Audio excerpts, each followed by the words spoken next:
nagkukumpis ka kaya, mas mataas pa po ba kayo sa LTO?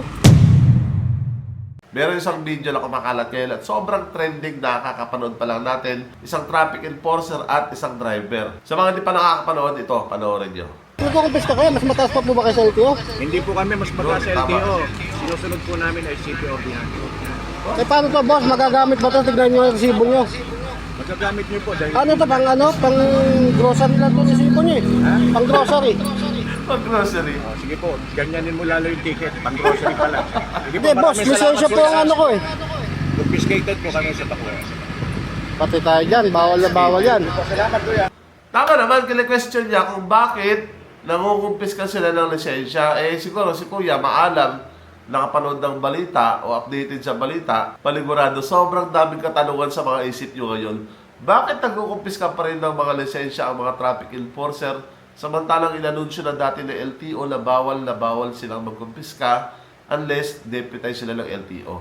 Sobrang laking kalituhan talaga sa lahat nito. Kasi di ba, meron tayong batas na RA 4136, tapos meron ding City Ordinance. Ang tanong, sino ang masusunod doon sa dalawa? Para sa akin, dapat itama nila to. Hindi pwedeng manghula tayo ng sagot eh. Kung LTO ba masusunod o City Ordinance ang masusunod. Dapat may tamang sagot talaga dito. At isa pa nakakatawa, first time ko makita ng natikitan tapos ang binibigay pala is resibo. Hindi ko alam, hindi lang ako siguro updated na meron palang ganon. Paligurado kayo, hindi nyo rin alam niya na meron ganon. Sabi nga ng isa, di ba?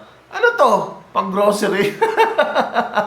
At ang kagandahan naman sa resibong binigay kasi kumpleto lahat ng detalye. Ando nakalagay yung pangalan ng traffic enforcer, yung deputation number niya, yung violation ng driver, lahat-lahat kumpletong detalye guys. Compare mo kapag binigyan ka ng dating palikit yung sulat kamay, ballpen yung ginagamit, tapos hindi pa maintindihan yung sulat ng iba. Mas pabor ako dito sa bagong resibo na binibigay. Kaso ang disadvantage naman ito, baka matapon o whatsoever kasi resibo lang siya, di ba? Ang nakita ko palang violation ng driver doon, disregarding traffic sign, tapos ang nilagay, reckless driving. Ouch! 1,500. Medyo masakit-sakit yun. Siguro may pagtatalo na nangyari dito. Kasi nakalagay dito, refuse to sign. Ibig sabihin, hindi sumasakayin yung driver sa violation niya. Pero para sa akin, wag yung sisihin yung traffic enforcer kasi nagtatrabaho lang naman yan. Tsaka, nagre-relay lang yan sa auto sa taas. Ngayon ang gagawin natin, magbabasa tayo ng mga comments. Sabi dito, 1 piece chicken at price ng in-order, 1.5 na.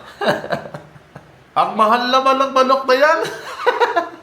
Parang resibo lang namang ilasal. Mga kupal na enforcer dyan, ouch, sakit na lang. Bubu ang city nyo. Ano ba binili mo, ba't may resibo ka ng grocery? Yun ang maganda, portal lang ipakita, iwas kumpiska. Tama naman oh, pwede naman portal lang ipakita eh. Hindi enforcer may sala dyan. Itong mayor nila, strike rebellion, sila may gawa ng City Ordinance na yan. May punto. Mas makapal pa pala sila sa LTO. Kasalanan ng LTO yan, boss, harapan na binabastos ng LGO, tikong bibig nila. Natatawa ko sa iyo, buddy, sa pang-grocery, yari ka ngayon, dagdag violation.